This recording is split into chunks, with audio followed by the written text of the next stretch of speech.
여호수아 9장 16절부터 21절 말씀 마음을 집중하시고 함께 읽어보십니다. 그들과 조약을 맺은 후 사흘이 지나서야 그들이 이웃에게 자기들 중에 거주하는 자들이라 함을 들으니라. 이스라엘 자손이 행군하여 셋째 날에 그들의 여러 성읍들에 이르렀으니 그들의 성읍들은 기브온과 그베라와 브에롯과 기랏 여아림이라. 그러나 회중 족장들이 이스라엘의 하나님 여호와로 그들에게 맹세했기 때문에 이스라엘 자손이 그들을 치지 못한지라.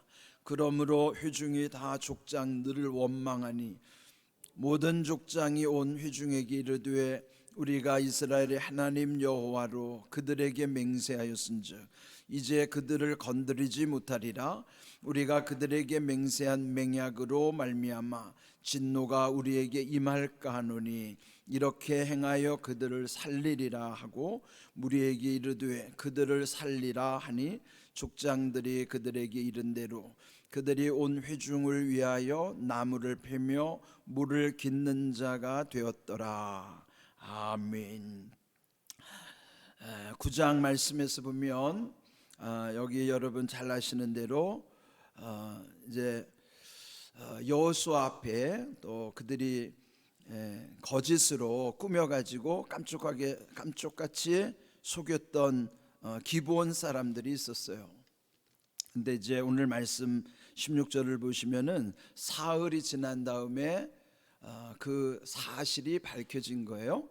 네, 그 사흘 후에 그들이 실제로 거주하던 성읍들을 가본 것이죠. 그런데 거기에 그 기브온 사람들이 멀지 않은 곳에 그들이 살고 있었음에도 불구하고 결국은 그들이 결국은 속인 것, 그리고 그들은 속은 것이죠. 속고 속이는 일이 우리 일상에서도 뭐 다반사로 있는 일이에요. 그런데 여기 이 기브온 사람들이 속였다고 하는 것은 좀 역사를 거슬러 올라가면요, 사실은 이스라엘 사람들이 이 히위 족속, 지금 기브온 사람들이 속한 곳이 히위 족속이거든요. 그런데 창세기의 그 34장에 보면은 야곱의 그 12아들들이 이제 그 세겜에 머무를 때, 야곱의 그 가족들이 세겜에 머무를 때에 거기에 이제 보면은 히위 족속 하몰의 아들 세겜 추장이라고 나와요. 그런데 야곱의 딸 디나가 그 마을을 지나다가 그 추장에게 소위 말하면 겁탈을 당하는 거예요. 강간을 당하는 것이죠. 그러니까 얼마나 그 12명 오라비들이 분노했겠어요. 그런데 그 세겜 추장이 얼마나 그 딸을 사랑하는지 상사병이 걸린 거예요. 그래서 아버지에게 청하여 내가 그 여인을 범하긴 했지만 그 여인과 결혼하고 싶습니다. 그래서 아버지가 야곱을 찾아오는 거예요. 그래서 이차 저차 여차저차 우리 사돈을 맺읍시다. 그런데 그 아들들이 꾀를 낸 거예요. 그게 뭐냐면 우리랑 사돈을 맺으려면 당신들이 남자들이 할례를 받아야 된다. 그 여러분 아시죠? 남자들 할례라는 게 고추 끝을 다 잘라야 되는데 그거 하고 나면은 한 며칠은 아주 뚱뚱 붓고 고생을 하거든요. 근데 그러니까 본심은 뭐예요? 남자들을 다 할례 받게 한 다음에 그 남자들 다 때려잡으려고 한 거예요. 그리고 실제로 할례 받게 한 다음에 남자들이 거동하지 못하는 틈을 타가지고 이 아들들이 가지고 완전히 쑥대밭을 만들어 놓는 거예요. 그리고 완전 진멸을 하죠. 근데 하나님이 그걸 악하게 보신 거예요. 야곱도 분노하게 되죠. 그때 이 히위 족속을 깜짝같이 속인 것인데 오늘 이 본문에서는 반대로 이들이 속는 거예요. 이걸 보면요, 하나님의 역사는 얼마나 공의로운지 알 수 있죠. 지금 이들이 속인 건 잘못한 거지만 500년 전으로 거슬러 올라가면은 그 조상 때에 그들이 이 히위 족속을 깜짝같이 속이고 할례 받게 한다면 다 때려잡은 거예요. 그 하나님의 역사가 얼마나 준엄한지 알죠. 지금 이들이 속은 것은 엄밀히 따지면 옛적에 그들이 속인 결과라고요. 그래서 여러분 갈라디아서 6장 7절 말씀에 보면 거기 두려운 말씀이 있죠. 스스로 속이지 말라. 하나님은 업신여김을 받지 아니하시나니 사람이 무엇으로 심든지 그대로 거두리라. 두려워해야 돼요. 500년 지난 다음에 이렇게 깜짝같이 속을 줄 어떻게 알았겠어요? 성경에 보면 스스로 속이지 말라라는 거는, 그 자기가 자기를 속이는 거는 하나님을 업신여기는 거라는 거죠. 우리가 속이는 거는 자기 유익을 위해서 속이는 것 같지만은 그게 하나님을 업신여김으로 말미암아 사람이 그건 무엇으로 심든지 그대로 거두게 하신 하나님이에요. 여러분, 이게 속이는 문제는 지금 오늘 문제가 아니에요. 미래에 어떻게 나에게 이런 또 벼락이 떨어질지 몰라요. 그래서 여러분 철저하게 회개해야 되고, 또 오늘 내가 이렇게 나쁜 걸 심으면 안 됩니다. 스스로 속이지 말라뿐만 아니라 또 야고보서 1장 16절을 보면은 형제들아 속지 말라. 성경에 보면요, 속지 말라, 속이지 말라. 이게 얼마나 하나님의 준엄하신 명령인지 우리가 늘 새겨야 되는 말씀이에요. 그러니까 이렇게 이 본문에 이제 깜짝같이 속였는데 이제 그 안에서 분란이 일어난 겁니다. 그 백성들이 원망하죠. 18절을 보면은 그 족장들이 이스라엘 하나님 여호와로 그들에게 맹세했기 때문에 이스라엘 자손이 그들을 치지 못한지라. 그러므로 회중이 다 족장들을 원망하니라. 그러니까 지도자를 원망하는 거예요. 속았으니까요. 원래는 이 사람들이 진멸의 대상인데 이미 맹세를 해서 살려두었으니 이게 지금 하나님의 뜻도 아니지만은 깜짝같이 속은 거란 말이에요. 이런 이 현실을 지금 이들이 늦게 깨달았지만은, 그렇지만은 이 맹세 언약에 대해서 하나님 철저하신 거예요. 그래서 결국은 19절 모든 족장이 온 회중에게 말하기를 우리가 이스라엘의 하나님 여호와로 그들에게 맹세하였은즉 이제 그들을 건드리지 못하리라. 여러분, 이게 주의 이름으로 맹세한 게, 물론 그들은 속였다고 하지만 그들로서는 궁여지책이었어요. 살 길이 그것밖에 없으니까. 그래서 결국은 그들이 살 길을 찾은 거예요. 그러니까 여러분, 이게 상대적이잖아요. 이스라엘의 입장에서는 속았지만은 이들 기브온의 족속의 입장으로는 자기들이 살아나는 길이 그 길밖에 없다고 생각했기 때문에 그렇게 한 거예요. 그래서 상대적으로 보면 그 사람들은 지혜로운 거죠. 그렇게 해서 결국 살아나기는 했는데, 여기서 중요한 게 19절 끝에 보면 그들을 건드리지 못하리라. 또 20절 끝에 보면 그들을 살리라. 21절 그들을 살리라. 여러분, 살리라라고 하는 것은 하나님의 뜻이기도 합니다. 우리 생각에는 어제 주신 말씀처럼 악을 악으로, 욕을 욕으로 갚지 말라고 했는데, 우리 마음에는 되게 되갚아주고 싶은 심리가 있잖아요. 그 갚지 말라고 하는 게 복수하지 말라는 거죠. 되갚아주고 싶은, 복수하고 싶은, 그게 우리 안에 악한 본성이라 말이에요. 그런데 도리어 복을 빌라라는 말씀은 하나님은 항상 생명을 살리는 쪽으로, 우리의 하나님의 관심 쪽으로 우리의 마음을 두는 거예요. 그 복을 빌어주기 위해서 너희가 부르심을 받았다. 우리가 왜 부르심을 받았는가? 축복자로 부르심 받았다는 것만으로도 얼마나 감사해요.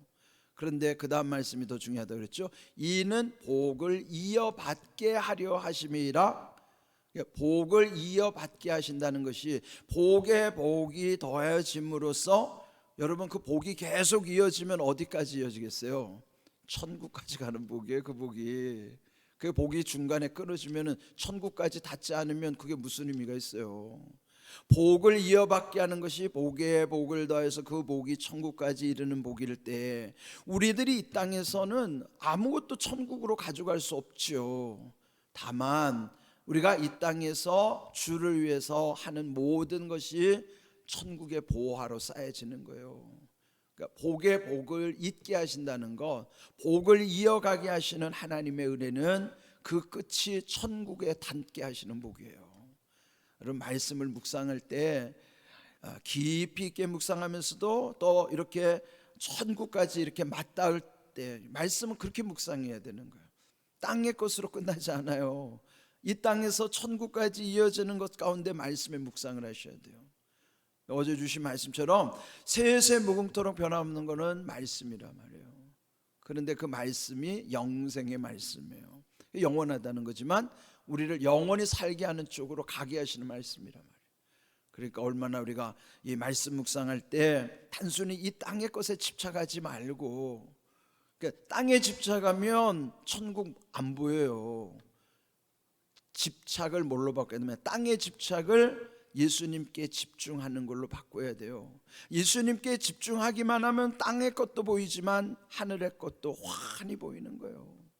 왜 예수님께 집중해야 되는가? 예수님을 집중하면 다 보여요. 양쪽이 다 보인다고요. 그런데 땅에 집착하면 저쪽은 안 보여요. 천국이 안 보인다고요. 그래서 집착하면 안 됩니다. 땅에 집착하지 말고 주님께 집중하셔야 돼요. 그래야 이 땅에서도 제대로 살고 천국이 환히 보이는 거예요. 우리 말씀 속에서 늘 천국을 소망하면서 우리 오늘도 그렇게 찬송을 부르고 오늘 말씀도 묵상하고 그렇게 따라가는 거죠. 이런 귀한 말씀을 마음에 새기고 살아가는 거예요. 자, 그러면서 여기 살리라 하는 말씀, 우리도 늘 살리는 쪽에 관심을 두고 살아야 되는 겁니다. 그렇지만은 그들이 거짓을 말했기 때문에 21절 끝에 보면은 그들을 종으로 삼는 거예요. 어떤 종인가? 온 회중을 위하여 나무를 패며 물을 깃는 자, 또 성전에서 허드렛 일을 하는 거예요. 오늘로 말하면 이 교회에서 허드렛 일, 소위 말하면 잡일이라고 하는 거예요. 여러분, 교회 안에서 허드렛 일이 뭐겠어요? 어떤 분은 보면 주일날 몰래 와서 청소하고 가시는 분들도 계시고, 여러분이 주님의 교회를 사랑하는 마음이, 저는 잘 그걸 모르는 수도 있지만은 저도 보니까 보여요. 그게 주님의 교회를 사랑하는 사람들의 그 모습들이 보인다. 근데 그분들의 공통점은 뭐냐면 사람에게 인정받고자 하는 게 아니에요. 중심이 하나님께 있기 때문에 그냥 몰래 와서 하고 가는 거예요. 화장실 청소도 하고 가고 뭐 구전 일도 하고 그렇게 허드렛 일을 하면서도 기뻐하는 거죠. 그런데 이들이 비록 나무 패는 일, 물 깃는 일, 허드렛 일이죠. 그런데 그 일도 기쁨으로 감당하는 거예요. 그래서 여러분, 시편 84편에 보면은 주의 전을 사랑하는 마음이 거기 가득 차 있잖아요. 만군의 여호와여, 주의 장막이 어찌 그리 사랑스러운지요. 그 1절로 그렇게 시작해요. 그러면서 주의 성전에 제비도 집을, 참새도 집을 짓고 하는데 그걸 부러워하는 거예요. 그 미물도 주의 성전에 집을 짓고 깃들어 사는 것이 부러운 거예요. 그러니까 그 주의 전에서 허드렛 일 하나를 맡아도요, 그를 소홀히 여기지 않는 거예요. 귀하게 여기는 것이죠.